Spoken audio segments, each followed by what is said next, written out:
At the end of the day, it's not about what you have or even what you've accomplished. It's about what you've done with those accomplishments. It's about who you've lifted up, who you've made better. It's about what you've given back. Denzel Washington. Welcome to Inspire Vision. Our sole purpose is to elevate the lives of others and to inspire you to do the same. Dr. G, how are you doing? Very well, thank you. I love how you like to go by Dr. G. I go by Dr. Doug. No one can pronounce my last name, so it's fun to meet someone else that does the same thing. So, hey, you're in Thailand. I am. I'm in a city called Pattaya. I live in Chiang Mai, which is quite a ways away from here, but I'm in Pattaya because there's a special doc over here that's fixing up my legs after the car accident. Ah, okay. Well, what I'd love for you to do, this is going to be a fascinating discussion. I'd love for you to share with the audience who you are, how you came to this point, and kind of that life history of all of your experiences and your learning and so forth that kind of has brought you to the point of where you're at now and what you're doing with the company. And then we'll get into the other aspects in a minute. Okay, well, I'll try to.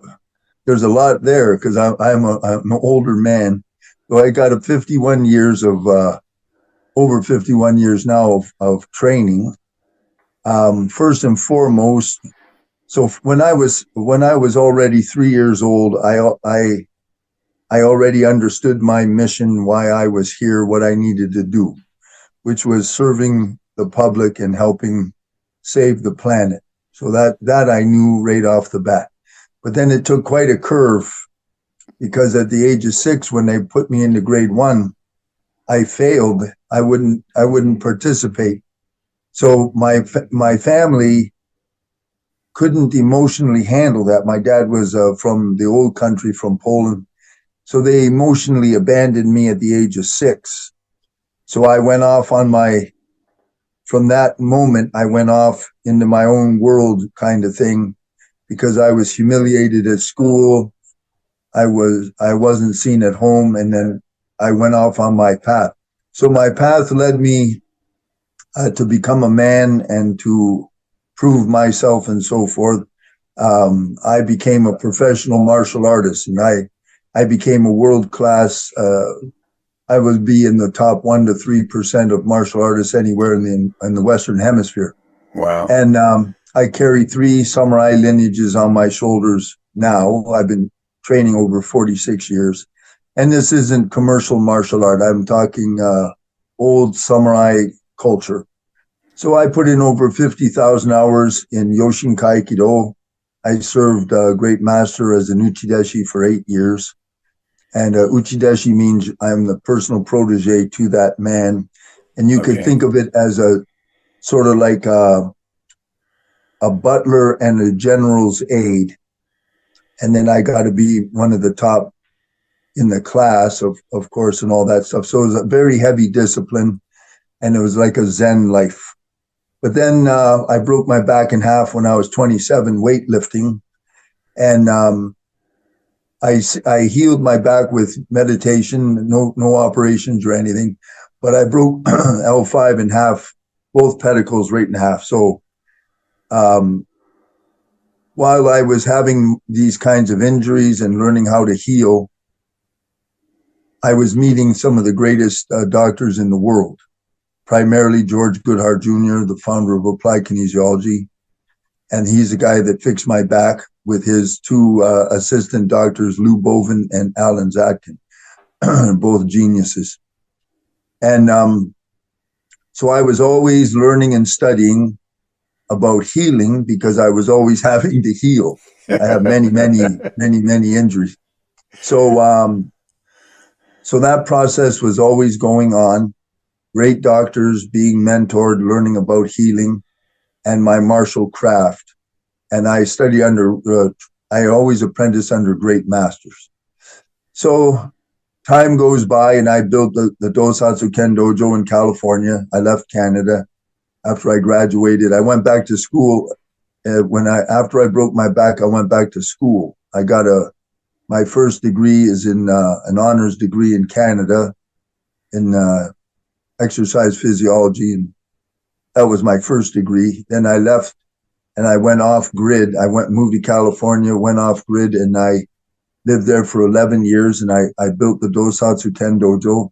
And there I trained United States Special Forces, SWAT, all branches of the military. I helped to rehabilitate battered women and Alcoholics Anonymous. I worked with NASA scientists, stuff like that, for a number of years. And then suddenly the landlord who owned the dojo, we built this big giant, we refurbished a factory. So dojo was very huge, and I lived in the dojo. It was a formal old style Japanese dojo. So the landlord has a heart attack and dies. His son wants the dojo for a .com company. So he broke the lease illegally, and I lost all my work, all my students, and all my status in California overnight. And I was homeless. Wow. And a nice old man named Stu Hoffer took me in and gave me a place to live. He was a wonderful man. We became very close friends. And there was a lawsuit. My friends, because I had no money, I lived on donations only, and slept on the floor in my dojo for 5 years. So they knew some lawyer. We won the case. It took 2 years. And when I got the money, I went off to become a doctor. So I eventually graduated as a doc in 2006 out of Texas in Houston. And during that time when I was there, I got married to a Texan, and then we moved to Georgia. And later on, I wished I would have moved to Tennessee, because I was a senior staff doctor in 2014 in Tennessee, and I just love Tennessee. Wonderful people. So I was in Georgia and never had any business success whatsoever. Didn't make any difference what I knew or what. I always apprenticed under great master doctors. I don't pay any attention to academic education at all. And I've always been really lucky that way. I study under really great master doctors. So when I moved to Georgia, I met one of the greatest of them all, Dr. Larry Habursky. And Larry is in a class by himself. And he's amongst many other entire systems. He's a tremendous master of bioenergetic synchronization technique and the subconscious mind. So for the first time, so I'm in my 40s, and the first time in my life, I start disassembling, with his help, all of the cognitive dissonance in my subconscious mind that always kept me in poverty, irregardless of what I knew or how hard I worked, what my titles were. I could never make a dime. That's what broke my marriage, destroyed the marriage. No money. I could never make any money. So he started to disassemble 27 years of lack consciousness. And during my years over there in Atlanta, Georgia, I also studied Reiki for 3 years under Kaya Aman, became his Tibetan Reiki. And it's real Reiki. It's not the weekend version, this is the real deal. Right. So I won't have anything to do or associate with anything that's superficial or garbage. It's got to be legitimate and the real thing. So I was learning for 8 years under Larry Habursky, and he taught me all the basis of the subconscious mind, frequencies, so many things, all about the quantum field. And one of the most important skills he helped me to master was self-kinesiology, so I can talk to the field. I can talk to the subconscious, to your nervous system. I can talk to your cells. I can go all the way back to your conception, and I can do it with surgical precision. It took many, many years, at least a decade, to get to the point where I can do that with that kind of accuracy. Because you have to remove entanglements. If you don't know how to remove entanglements, you will not get accurate information. And when people's lives and their health are in your hands, you got to have accurate information because they're counting on you.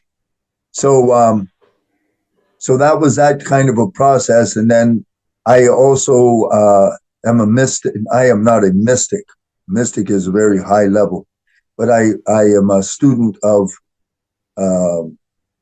oneness, and I was receiving hundreds, even thousands of Diksha every year.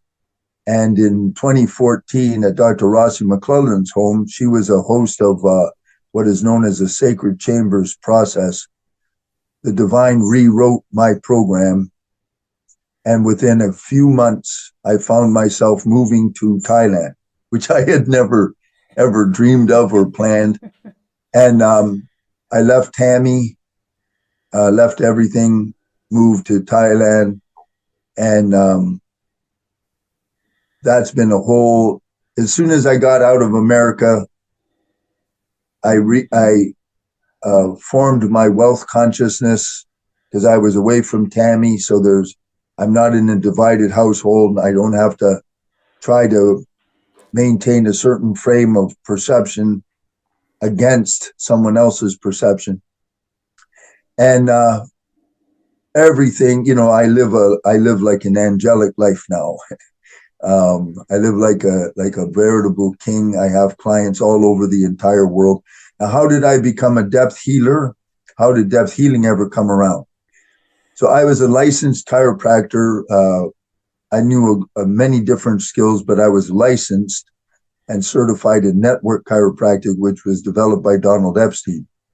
And I apprenticed under Jeff Britton for about 9 years, one of the finest network doctors in the world. He's in Houston, Texas.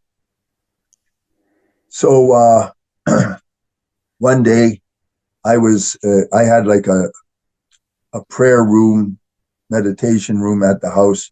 Tammy was a physical therapist, so she was at work, and the phone rings, and it's a man and his wife from New York. How they found me, no idea, because I have no advertising, no nothing. And he had come down with MS 2 years into it, and his wife was dying of stage 4 metastasized cancer all over her body. And I said to him, folks, I'm in Beaufort, Georgia, and you're in New York. How am I supposed to help you, right? What could I possibly? And a voice came. I heard it right in my head. No, you can heal them from here. So I followed that, and because I knew how to transfer energy from my other skills. And I talked to Dr. Habersky. I said, can I actually do this? He said, yeah, absolutely. So I just set about doing it. And I was able to stop the MS, no problem at all. But his wife, her oncologist told her I was a quack. So she quit about 1 month in, and then she died within 1 month. But that's how depth healing was born. And then so I'm a channel. I want all the public to know that I don't have any kind of power or some kind of, there's nothing like that. This is strictly a relay station. I'm strictly a channel, and I use frequencies. Depth healing is based on frequency transmission. There's a frequency of sound, and the carrier wave is color. And I have empowerments through India, and I have empowerments through Tibet that allow me to use the destructive and constructive interference waves that allow me to do what I need to do. And I have about a 97, 98% success rate. Doesn't really matter what the subject is, because I'm working at the causal level. I'm not working at the molecular level. Okay, go ahead, Don. Let's talk about you used a lot of words, and I want the audience to kind of understand some of those Yeah, because obviously you understand what you're saying. I understand what you're saying, but I'm sure a lot of people are trying to figure out when you talk about cognitive dissonance. yeah. And so many people think about subconscious imprints and limiting beliefs and all of those. I love the word consonance dissonance. Can you explain what cognitive dissonance is and how does that come about? Okay, that's a great question because that's a fundamental problem for humanity, everybody and anybody. So you first is you understand, folks.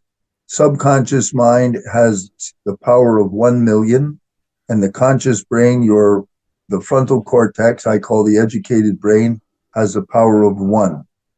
What does that mean? The frontal cortex processes 40 bits of information a second, 40. The subconscious processes 40 million bits of information per second, 24/7. Now, the way we're designed, the way a human being is designed, we have to have a lot of data, a lot of software in order for us to survive and be able to operate in the world. So what happens is once you're conceived and you're in the womb, the subconscious mind starts recording. It records literally everything and anything it experiences, hears, sees, feels, but with the detail of 40 million bits of information per second. Now, so it's recording everything. There's no thinking involved. Then it goes through the birthing process. Then the first 6 hours. That's what I refer to as program number 3.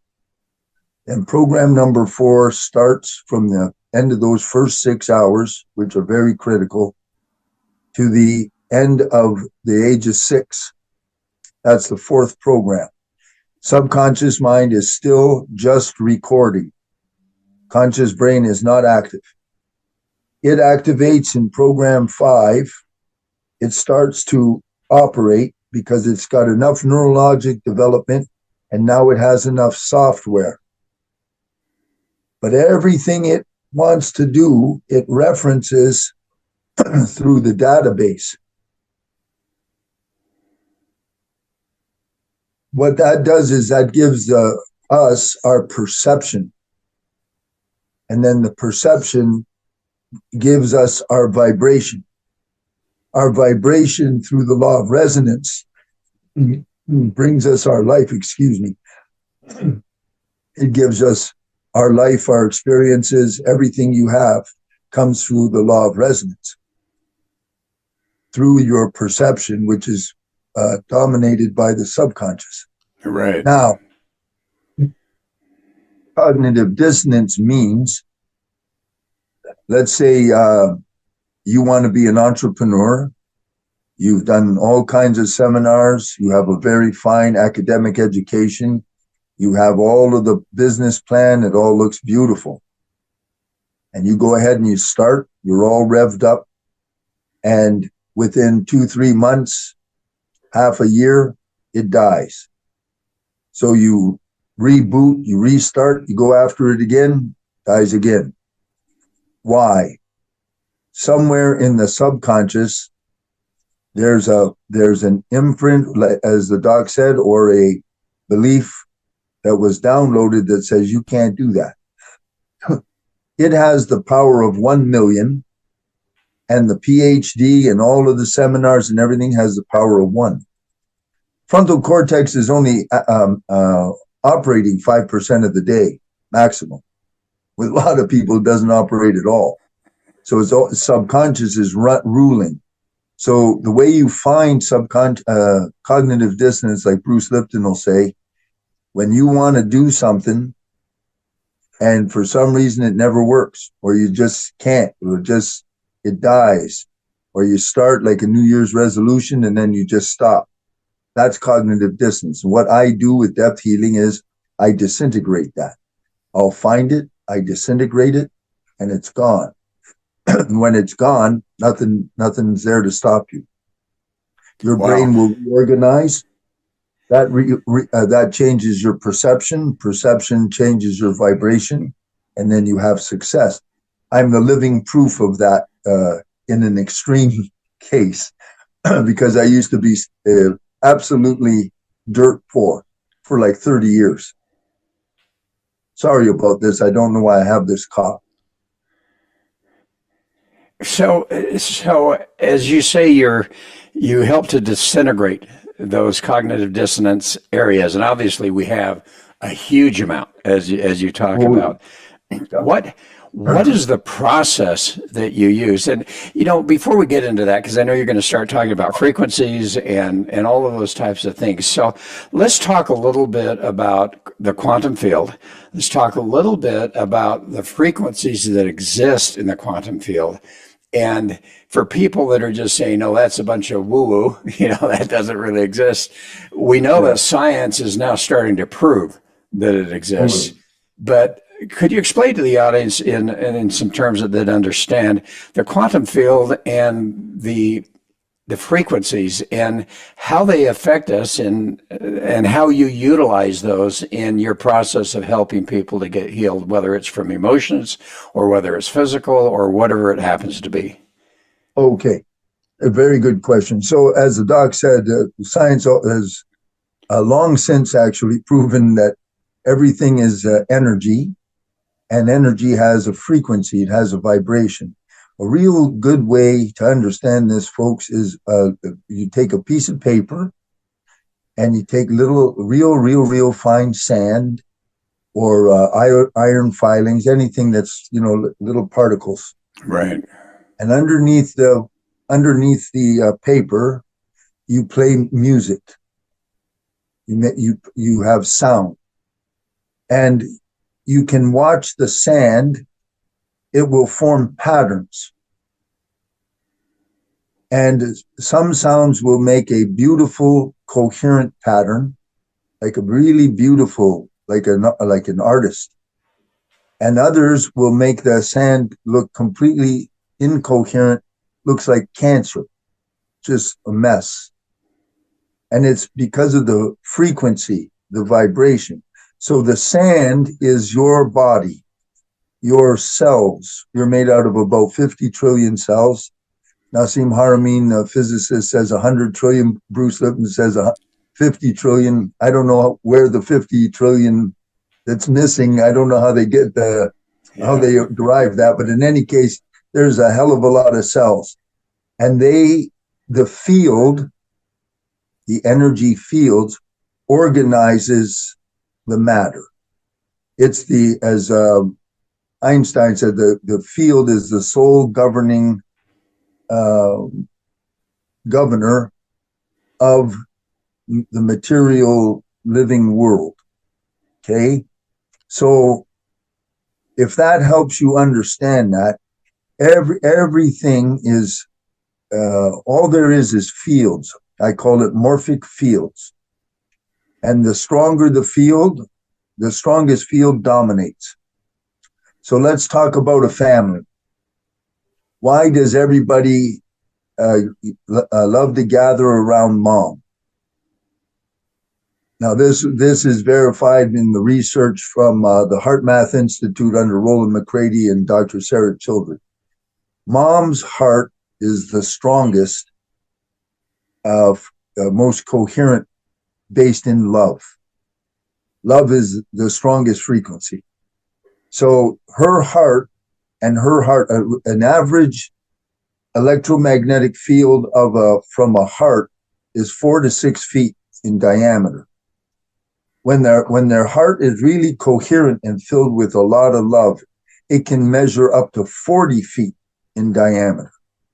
So mom is always, or hopefully always, filled with love for the kids and the family. So she's the central organizing field for everything. Dad's energy is generally will be stronger with the brain. Brain's way weaker than the heart is, but he's the one that generally will be making order and figuring out things and stuff like that. But the organizing central attractor field in a family that's a healthy family will be mom. And if mom's really upset or really depressed, you'll see that family has it's got a lot of trouble, because that organizing, loving principle isn't there anymore. So I hope I'm making some sense there. Well, you are, and as you talk about the different, you talk about the heart and the frequencies and so forth. I know that there's been a number of different groups, I would say, individuals or groups that have sought to identify the different frequencies out there. And in many cases have said, all right, so this is the frequency that helps this and that and so forth. I'm not real familiar with heart math, a little bit. I'm very familiar with solfeggio frequencies. So, are there specific frequencies that you can tap into that are going to deal with very specific issues in the body? Or how does that work? Okay, so I'll give you a case study, and I have her permission to use her name, Donna Miller. She had non-responsive Lyme's disease, very, very harsh, for 30 years when she found me. And I removed the Lyme's disease rather easily. And first of all, as I was saying to you earlier, Doc, I work on a causal level. So if a disease comes, or you have pain, you have cancer, you have something, there's a reason that it developed. So I look for the reason and I remove it. That's number one. Then number two, Lyme's disease, if you think of a little virus like that, it's not very big. It has its own frequency. So I match the frequency. I have like a proprietary list of frequency. I find the frequency that is destructive to the Lyme's, and I keep hitting it. I disassemble how strong it is. In her body. I disassemble its intensity. Then I work to disintegrate it. And I've done it with a great many things. She has no Lyme's and never has. That was years ago now. So that's how you find this. You have to find the frequency. If you're going to remove something, you have to find the destructive interference wave, the frequency. And when you want to build something, you use a constructive interference wave. And how do I find that? I was going to ask, how do you find those frequencies? Through the client. It's all specific to the client, its consciousness, or their consciousness, their nervous system, or their body's innate intelligence tells me. I don't select anything by myself. So I have them ask a question. When they ask the question, so the question very specific, that opens their files in their subconscious database. When they open the file, I can find it. When I find it, I go through the frequencies till I find the match, and then I apply that frequency. Now, it does. But how do you apply a frequency when I'm sitting here in Utah and you're sitting there in Thailand? It's really easy, because there's we're already completely entangled right away. Even if you were on Pluto, it doesn't make any difference. And the physics has been peer reviewed and accepted on that, written by Nassim Harmi. He's the founder of the Resonance Academy. So if you're ever interested in seeing the physics, I can't actually understand the math. I just do it in real time.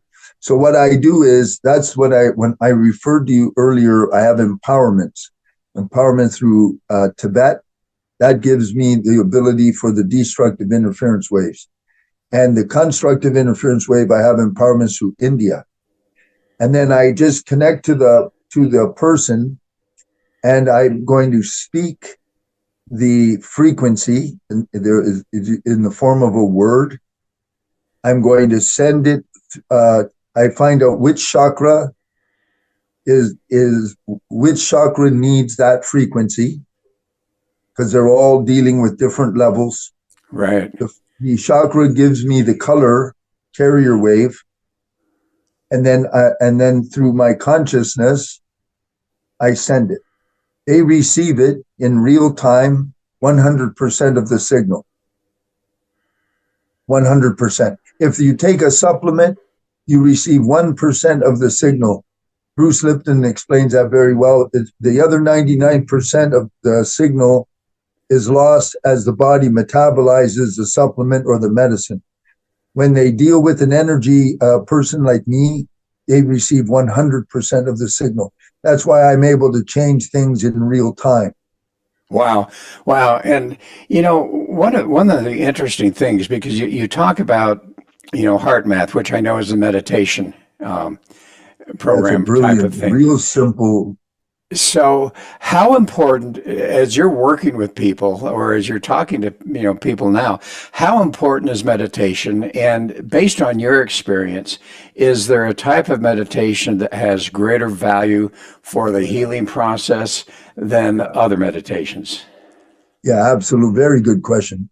Meditation's awesome, but meditation's also can be 10 miles of bad road. You have to, if you're going to learn meditation, you need to study under a real master who has an actual level of consciousness.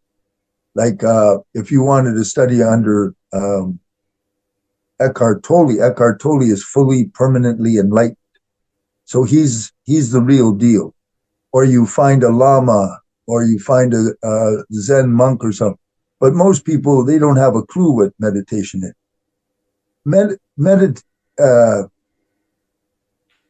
Your subconscious mind is triggered by the environment, and it's one set. So if, let's say, you do Vipassana is awesome, but it's a consciousness model meditation. So you do your nice Vipassana, maybe you have a nice quiet room, or you go to a 2-week retreat, and environmental triggers are limited down. You're in an austere environment so the mind can become quiet. And then as soon as you leave and open up the door and you're back in the world, the re-entry will just trigger all you can get is, for most people, is a superficial level. Mm-hmm. Now, if you use energy meditation, like heart math, that's a completely different ballgame. You will get sustained results. You do not need a master to study under, and you will absolutely work. To give you an idea with some stats on heart math, which is like the amount of research, you just go to the Heart Math Institute. It'll keep you busy with their research library for the next few years. Here's what happens with just 5 minutes of an energy meditation.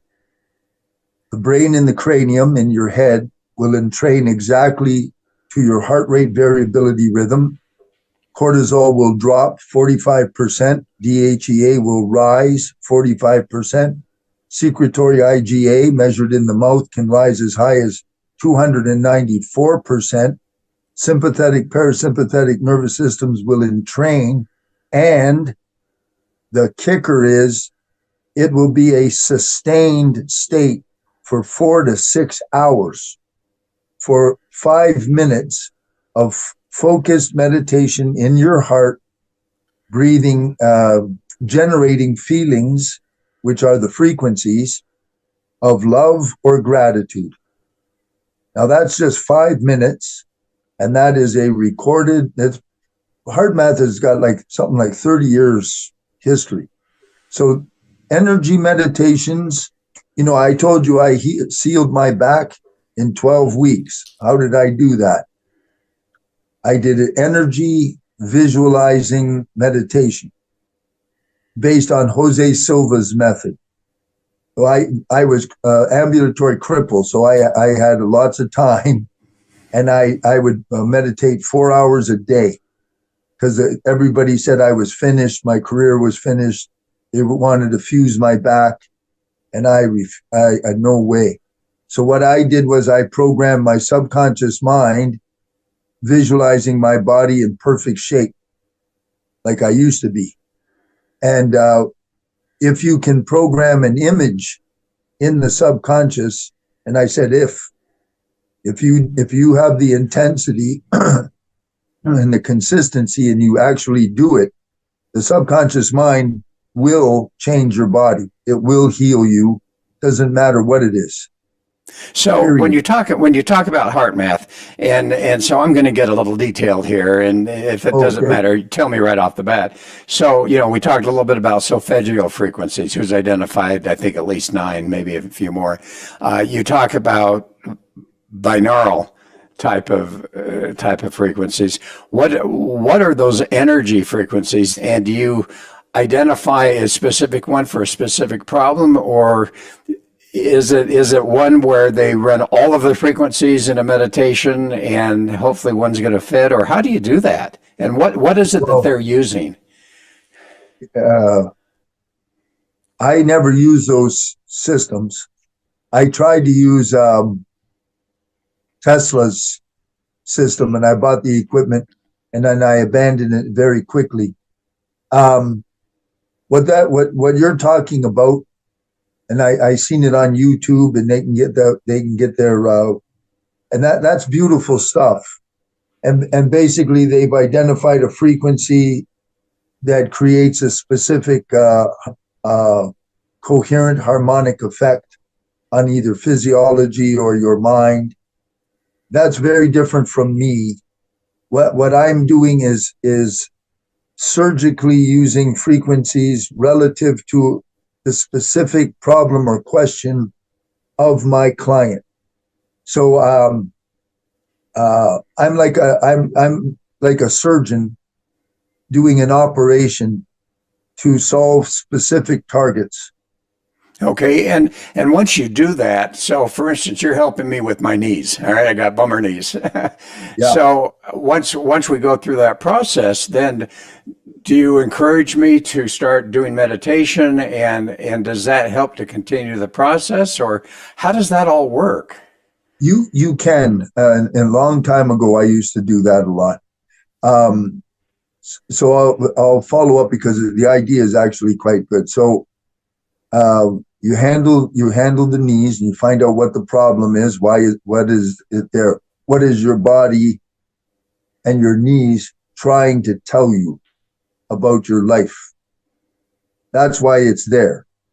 So we find that, we remove that, and then let's say on an arbitrary scale of 0 to 10, 10 represents your knees in perfect health. I'll rate where is the right knee at, where is the left knee at.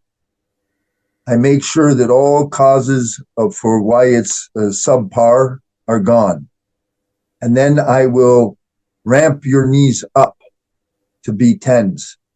And when I do that, I change the energetic state of your knees. It'll take about 3 days for the physiology to catch up to the new energetic state. I proved that to my wife with flowers. What I did was I gave my wife Roy a beautiful long stem, freshly cut big rose. We were at an event. It was a beautiful rose, so she loved that rose. She put it in a little bottle of water, and we had to go to lunch. So Thailand's hot. She has a black car, and she rolls the windows up, and it's a black interior. So when we came back from lunch, that rose was completely annihilated, just done and wilted over. So we drove home, and she took the rose out of her car. She puts it on the picnic table. She went off to do whatever she's doing. It's about 6 p.m. So I just picked up the little bottle, and I infused the water with some restorative frequencies. And I set it back down on the table. And so that was about 6 p.m. And we wake up. I always get up at 4, but Oi sleeps in. And when we woke up the next day, the rose was fully restored perfectly. stem was completely straight and it remained perfect for 5 days. So what's happening? The molecular structure needs time to come up to the new state.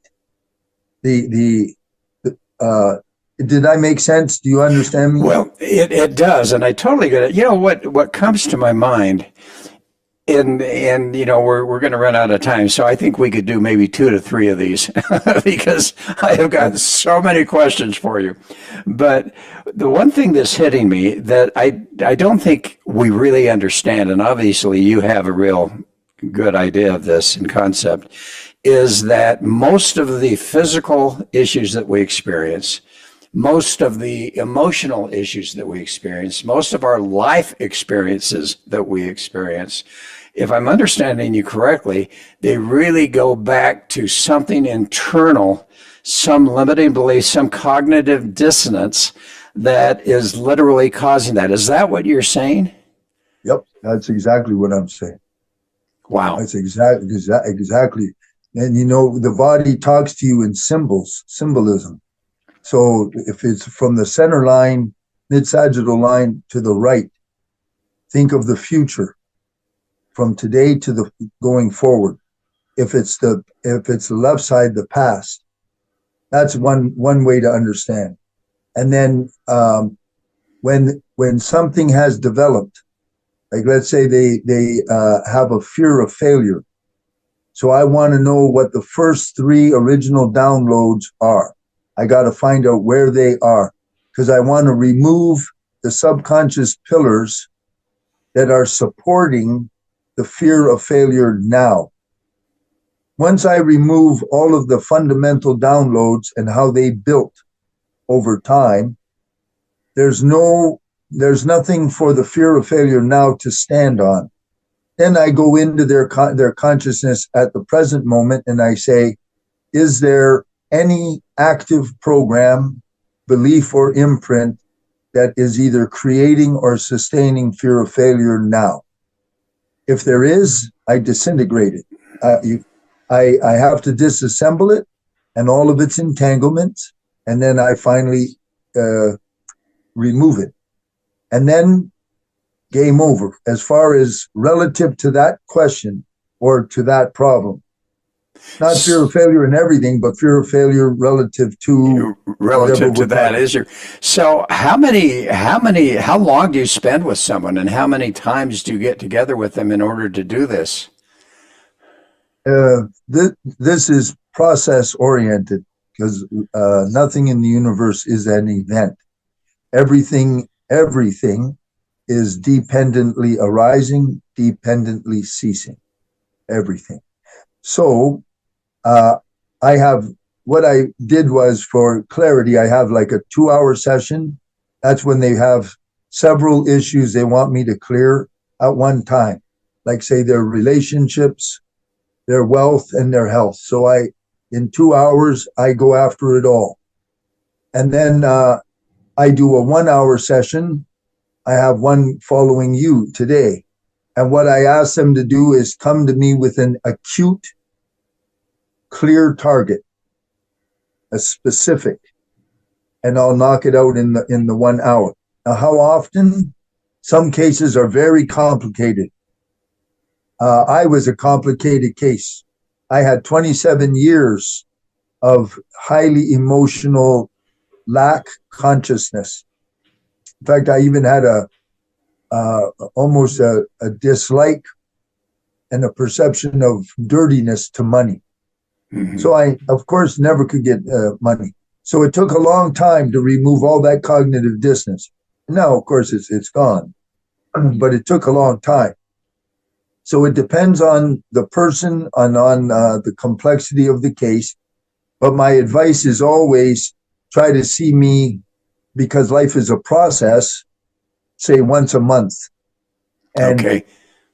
Because you keep yourself in flow and you keep the debris out of your way, because I remove the interference. And then as far as the future goes, we can't control or predict the future. What we can do is talk in terms of probabilities. And I can say they want to say things are changing, they need to move. So all they have to do is tell me the different places where they want to move, and I can give them accurate information on how will they be happy there, how happy, will they be successful there, how successful, things like that. But I did want to address that one question I didn't answer. After sessions or clearing, heart math is one of the best follow-up meditations because it's the king of epigenetics. See, once you go ahead. Okay, I'm sorry. I'm going to stop you. We're running out of time. My manager's going to say you can't go any longer. All right. So as we close, and I'd like to have you back on the show again because, like I say, I think I would love that. We got a lot to talk about here. But with this particular thing, what would be a short message that you'd like to leave with the audience that might create a motivation for them and an understanding? Just know that the way your life is playing out, whatever it is, good, bad, confused, trouble, whatever it is, it's in the subconscious. And the good news is that can be changed. None of that is in stone. None of that. Let's say a lot of people suffer from post-traumatic stress syndrome. Post-traumatic stress syndrome is very easy to remove. And you don't need medication. All those kinds of things can be changed. Finances can be changed. It's the way the subconscious is working, and because it's subconscious, generally you can't see it. So one way to see your subconscious mind is look at your surround, your friends, your home, all that you see, that's your subconscious producing and reflecting back to you. Okay, thank you. Thank you. You can change it. You're welcome. Yeah, that's great. So how do people find you real quick? Oh, just go to my website, depthhealing.org. Depthhealing.org. Okay, so that's depth, DEPTH, healing.org. That's right. And everything is there, folks. All right, Dr. G, thanks so much. I look forward to chatting with you after this interview, but also just look forward to having you back on the show. So I really appreciate it. I'd be honored. And folks, thanks for listening. This is incredible what you've heard today, and you've just kind of gotten a little glimpse. So please, if you're having some issues, go to his website and really take a look at how that might be able to help you. So this is Dr. Doug saying have a wonderful week. Namaste.